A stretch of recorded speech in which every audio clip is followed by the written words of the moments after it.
स्वागत है दोस्तों आप सभी का अपने यूट्यूब चैनल में। दोस्तों आज का ये वीडियो दोस्तों जेक बोर्ड के दोस्तों क्लास 10 के सभी विद्यार्थी के लिए दोस्तों very very most important video होने वाला। ठीक है, आज की इस वीडियो में दोस्तों हम लोग देखने वाले जो आपका 27 मार्च को, ठीक है, साइंस का यानी कि विज्ञान का एग्जाम होगा दोस्तों। उसके लिए दोस्तों आज की इस वीडियो में हम लोग जो है 40 most important VVI important MCQ प्रश्न को दोस्तों आज की इस वीडियो में सोल्व करने वाले हैं, जो दोस्तों आपके विज्ञान के साइंस के पेपर में दोस्तों डायरेक्ट आपको 27 मार्च को बोर्ड एग्जाम में देखने को मिलने वाला। ठीक है, इसलिए दोस्तों वीडियो को अंत तक देखिए, जितना भी दोस्तों को जरूर सीख कीजिए। और अगर दोस्तों चैनल पर पहले बार चैनल को सब्सक्राइब करने के साथ साथ बेल नोटिफिकेशन को ऑल पे सेलेक्ट कर लीजिएगा और वीडियो को दोस्तों लाइक जरूर कर लीजिएगा। तो चलिए दोस्तों आज का ये शानदार वीडियो को स्टार्ट करते हैं। वीडियो पर अंत तक बन रहेगा और 27 मार्च को दोस्तों साइंस के पेपर के लिए तैयार हो जाइए। ठीक है, देखिए दोस्तों पहला प्रश्न कहता है दोस्तों कि यदि आपतित किरण और परावर्तित किरण के बीच, ठीक है, 90 डिग्री का दोस्तों कोण बनता है तो परावर्तन कोण का मान क्या होगा। ठीक है, सबसे पहले दोस्तों आपको यह चीज यहाँ ध्यान रखने का, ये है दोस्तों आपतित किरण, ये रहा परावर्तित किरण। ठीक है, बीच में दोस्तों अभिलंब होता है, जो कि दोस्तों आपतित किरण जितना होगा उतना ही परावर्तित किरण होगा। लेकिन आपतित किरण और परावर्तन किरण के बीच पूरा ये दो पूरा मिला के दोस्तों 90 बोला। ठीक है, 90। लेकिन यहाँ पर दोस्तों परिवर्तन कोण पूछा तो क्या हो जाएगा, तो यहाँ भी दोस्तों उतना ही होगा जितना आपका आपतित किरण होगा, जितना ही परिवर्तित किरण होगा। ठीक है, लेकिन दोनों का योग दोस्तों 90 है और दोनों इक्वल टू होता तो 2 से भाग दीजिए, आएगा 45। यानी कि आपका आपतित किरण भी 45 और परिवर्तन कोण भी आपका यानी परिवर्तन कोण और आपतन कोण दोनों भी 45 डिग्री का होगा। ठीक है, यानी ऑप्शन बी इसका राइट आंसर होगा। 2 नंबर, ध्रुव और वक्रता केंद्र को मिलाने वाली रेखा को क्या कहते हैं। तो ध्रुव और दोस्तों वक्रता केंद्र जो मिलाता है, ये रहा आपका उत्तल आपका दर्पण। ठीक है, अवतल दर्पण, ये रहा दोस्तों आपका ध्रुव यानी कि P, ठीक है, पोल, और यह दोस्तों वक्रता केंद्र, इसको मिलाने वाली रेखा को हम लोग मुख्य अक्ष कहते हैं, यानी ऑप्शन सी इसका राइट आंसर होगा। ठीक है, 3 नंबर का आता है दोस्तों यदि f का मान दोस्तों 16 सेंटीमीटर है तब r का मान क्या होगा। जब दोस्तों f का मान 16 सेंटीमीटर, कहने का मतलब दोस्तों अगर हम लोग सूत्र याद रखें तो f बराबर होता है दोस्तों आप सभी का r/2। ठीक है, जबकि f दोस्तों 16 सेंटीमीटर तो r क्या होगा, तो ये दोस्तों r का हो जाएगा, r बराबर क्या हो जाएगा 16 गुना का 2। ठीक है, तो 16 दूना कितना हो जाएगा दोस्तों, 16 दूना हो जाएगा आप सभी का 32। ठीक है, यानी कि आपका जो त्रिज्या निकलेगा ये आपका, ठीक है, वक्रता केंद्र जो निकलेगा ये 32 सेंटीमीटर निकलेगा। ठीक है, ऑप्शन ए इसका राइट आंसर होगा। ठीक है, 4 नंबर का था दोस्तों किसी अवतल दर्पण में, ठीक है, वस्तु कहाँ पर रखा जाए जिससे उसका, ठीक है, सीधा और आवर्धित प्रतिबिंब बनेगा। तो दोस्तों अवतल दर्पण में सिर्फ एक ही केस है, जब आप फोकस यहाँ पर पोल और, ठीक है, पोल और फोकस दूरी के बीच में दोस्तों अगर वस्तु को रखिएगा तो ये दोस्तों सीधा और बड़ा प्रतिबिंब बनाता है। ठीक है, यानी ऑप्शन यहाँ पर डी हो जाएगा, ध्रुव और फोकस दूरी के बीच में। ठीक है, चलिए 5 नंबर का दोस्तों प्रश्न कहता है कि अवतल दर्पण के सामने, ठीक, उत्तल दर्पण के सामने, उत्तल दर्पण का जो प्रयोग है निम्नलिखित में से किस वस्तु में किया जाता है। तो उत्तल दर्पण का दोस्तों प्रयोग जो है गाड़ी के साइड मिरर में किया जाता है, जो कि पार्श्व दृश्य को देखा जाता है। ठीक है, यानी पार्श्व दृश्य के दर्पण के रूप में उत्तल दर्पण, ऐसे भी प्रश्न पूछ सकता है। ठीक है, चलिए 6 नंबर का था दोस्तों कि जल में सिक्का डालने पर वह अपनी वास्तविक स्थिति से ऊपर उठा दिखाई देता है, यह प्रकाश की किस घटना को दर्शाता है। तो ये दोस्तों प्रकाश का अपवर्तन की क्रिया को दर्शाता है। ठीक है, ऑप्शन बी इसका राइट आंसर होगा। 7 नंबर का था कि लेंस के बिंदु पर क्रमशः की किरणें, ठीक है, लेंस के किस बिंदु पर दोस्तों प्रकाश की किरणें जो है मुख्य पथ से विचलित नहीं होगा। ये रहा दोस्तों आपका उत्तल लेंस। ठीक है, अगर ये प्रकाशित केंद्र से आप कितना भी रेखा को गुजारेगा ये आप यहाँ पर विचलित नहीं होगा।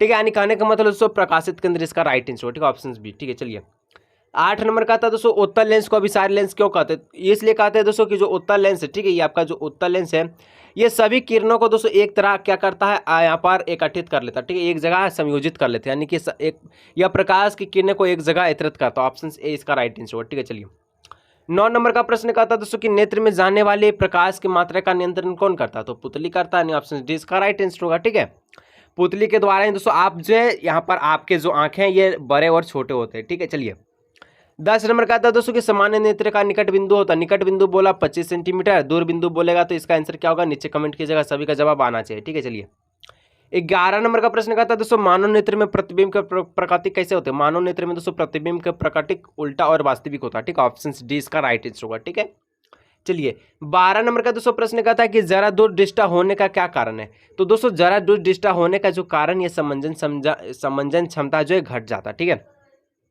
समंजन क्षमता घट जाने के कारण दोस्तों जरा दूर दृष्टि जो होता है। ठीक है, चलिए 13 नंबर दोस्तों हम लोग बढ़ते क्या कहता है कि अभिनेत्र लेंस की क्षमता जिसके कारण वह अपने फोकस दूरी को समयोजित कर लेता है क्या कहलाता है।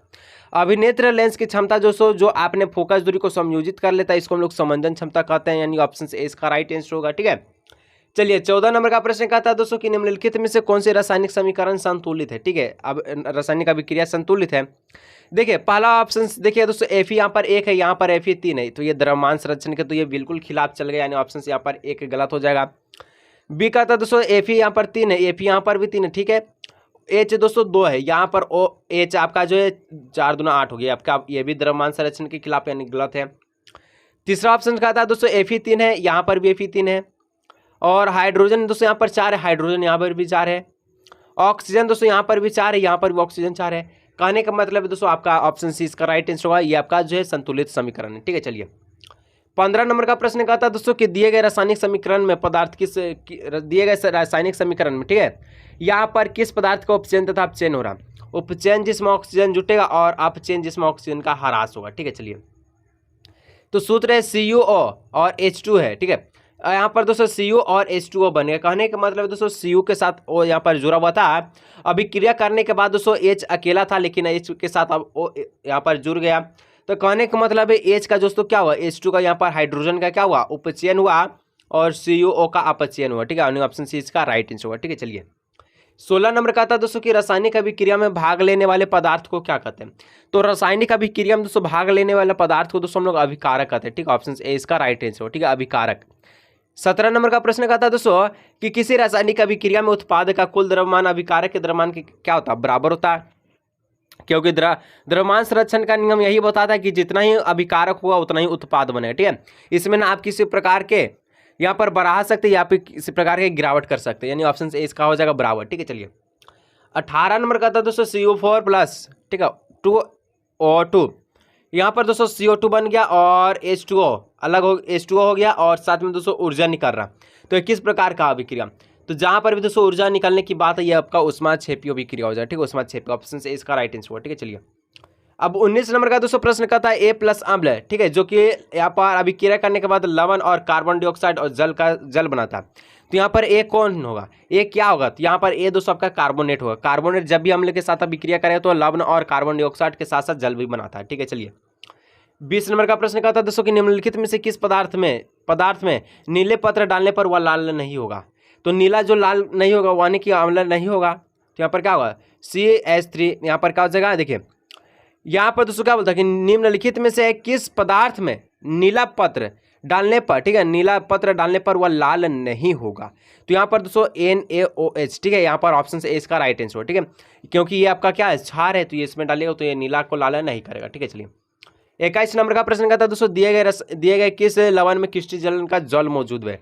तो जब भी जल मौजूद का बात है दोस्तों, अगर डॉट के बाद अगर हाफ यानी हाफ H2O दिखे, डॉट के बाद दोस्तों 5 H2O दिखे, डॉट के 5 दोस्तों 10 H2O दिखे, कहने का मतलब है उसमें क्रिस्टल कलर का जल मौजूद है, यानी ऑप्शन सी इसका राइट आंसर। ठीक है, 22 नंबर का प्रश्न कहता है दोस्तों कि जल की अस्थायी कठोरता को दूर करने में, ठीक है, किस लवण का प्रयोग किया जाता है। तो ये दोस्तों कौन से लवण का प्रयोग करेंगे, तो Na2CO3 का। ठीक है, Na2CO3, ऑप्शन बी होगा, यहाँ लिखिए 2 यहाँ पर छोड़ दिया। ठीक है, 2 होगा।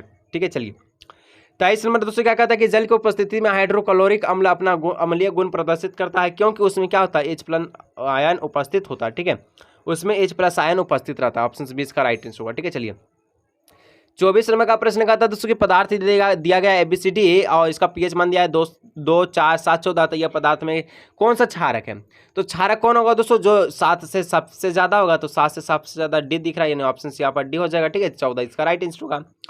25 का था दोस्तों यहाँ पर एक चित्र दिया गया है जो कि बता रहा है दोस्तों एक प्लेट में आपका सिल्वर क्लोराइड रखा हुआ है, जो कि सूर्य के प्रकाश से दोस्तों ये विखंडन हो रहा है, यानी कि वियोजन हो रहा है, यानी कि ये क्या हो रहा है, तो वियोजन अभिक्रिया हो रहा है, सिल्वर अलग हो गया, क्लोराइड अलग हो जा रहा है। ठीक है, चलिए यानी Ag अलग हो गया और Cul अलग हो गया। ठीक है, 26 नंबर का था कि भोजन एवं अन्य पदार्थों के शरीर में एक जगह से दूसरी जगह तक ले जाने के लिए, ठीक है, कौन से जैव प्रक्रमण उत्तरदायित्व है, तो दोस्तों संवहन इसका राइट आंसर। ठीक है, संवहन।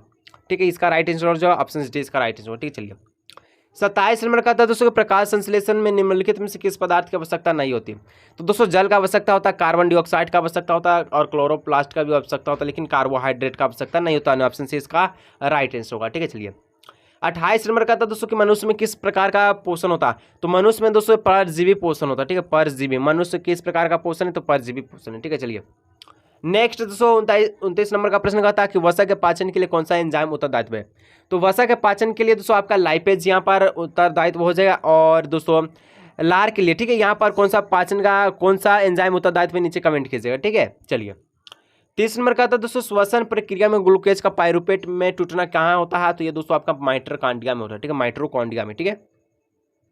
31 नंबर का था दोस्तों पौधे में पत्तियों के द्वारा भोजन, ठीक है, पौधे में पत्तियों के द्वारा बने हुए भोजन का संवहन किसके द्वारा होता है। भोजन का बात है दोस्तों तो फ्लोएम करेगा, अगर जल का बात है दोस्तों तो जाइलम करेगा, ठीक है। भोजन से फ्लोएम, जल से जाइलम, ठीक है। 32 नंबर का था दोस्तों कि किसी जीव को अपने अस्तित्व बनाए रखने के लिए, ठीक है, कौन सी प्रक्रिया आवश्यक है। तो कोई भी जीव हो दोस्तों उसको अपना अस्तित्व बनाए रखने के लिए जनन उसका जो आवश्यक प्रक्रिया यानी कि आवश्यक है, ठीक है। चलिए 33 नंबर का प्रश्न है दोस्तों कि दिए गए चित्र में किस प्रकार का जनन हो रहा है। तो ये दोस्तों पहले से पता था, पत्ता में दोस्तों काई लगे, काई लगने के बाद दोस्तों ये छोटा छोटा पत्तियां यहाँ कलिक यानी निकलने लगा। तो ये क्या हो रहा है, कायिक प्रवर्धन इसका राइट आंसर होगा, ठीक है, ऑप्शन बी इसका राइट आंसर होगा, ठीक है। चलिए 34 नंबर का प्रश्न कहता है दोस्तों कि बीज में भ्रूण होता है, ठीक है। तो जो उपयुक्त परिस्थितियों में नवोदित व व्यापार विकसित हो जाता है तो इस प्रक्रमण को क्या कहते हैं। तो इसको दोस्तों हम लोग अंकुरन कहते हैं, ठीक है, ऑप्शन सी इसका राइट आंसर होगा। 35 नंबर का दोस्तों गर्भाशय के किस भाग में निषेचन होता है। दोस्तों गर्भाशय के दोस्तों यहाँ पर फ्लोपियन ट्यूब जिसको हम लोग कहते हैं डिम्बानी में निषेचन होता है, ठीक है। चलिए 36 नंबर का प्रश्न कहता है दोस्तों कि जल विद्युत संयंत्र के लिए निम्नलिखित में से कौन सा कथन सत्य है। तो यह दोस्तों इस संयंत्र के निर्माण में पारिस्थितिक तंत्र नष्ट नहीं होता है, नष्ट हो जाता है, ये आपका बिल्कुल सत्य है, ठीक है। चलिए अब 36 नंबर हो गया। 37 नंबर का था कि सौर सेल के उपयोग में सीमाएं क्या सीमा है। तो क्या है, तो ये दोस्तों अत्यधिक महंगा है, ठीक है, ऑप्शन डी इसका राइट आंसर होगा, ठीक है। चलिए 38 नंबर दोस्तों क्या कहता है, और जो लाइक नहीं किया दोस्तों वीडियो को लाइक, चैनल को सब्सक्राइब जरूर से जाओ कर लीजिएगा। कहता प्रश्न है कि नाभिकीय ऊर्जा के उपयोग की क्या सीमा है। तो नाभिकीय अवशिष्ट का भंडारण में समस्या उत्पन्न होता है, यही इसका सीमा है, ठीक है, ऑप्शन डी इसका राइट आंसर होगा, ठीक है। चलिए 2 प्रश्न और बच्चा, इसको हम लोग देख के वीडियो को समाप्त करते हैं। और जो लाइक नहीं किया दोस्तों वीडियो को लाइक, चैनल को सब्सक्राइब कीजिएगा। कहता है निम्नलिखित में से कौन ऊर्जा स्रोत का उपयोग करना पर्यावरण के लिए सबसे अच्छा है। दोस्तों अधिक अच्छा है, ठीक है, बहुत इंपॉर्टेंट प्रश्न दोस्तों। 29 नंबर 39 नंबर, और इसका जवाब सभी का नीचे कमेंट सेक्शन में कमेंट में आना चाहिए दोस्तों, सभी का आना चाहिए, ठीक है। जो वीडियो देख रहा है, जो 27 मार्च को बोर्ड एग्जाम देने वाले हैं, क्या आप नहीं देने वाले, आप देने वाले हैं, तो आपको भी कमेंट करना, ठीक है। 40 नंबर का था निम्नलिखित में से किस विद्युत संयंत्र में जीवाश्म ईंधन का प्रयोग होता है। तो तापीय विद्युत संयंत्र में, ठीक है, ऑप्शन ए इसका राइट आंसर होगा। तो इस प्रकार से दोस्तों होने वाले 27 मार्च के लिए हम लोग जो 40 most important VI subject important MCQ प्रश्न को सोल्व किया है। अगर दोस्तों वीडियो अच्छा लगता है वीडियो को लाइक, चैनल सब्सक्राइब कीजिएगा। मिलेंगे दोस्तों हम लोग इस तरह और भी नए वीडियो में, ठीक है।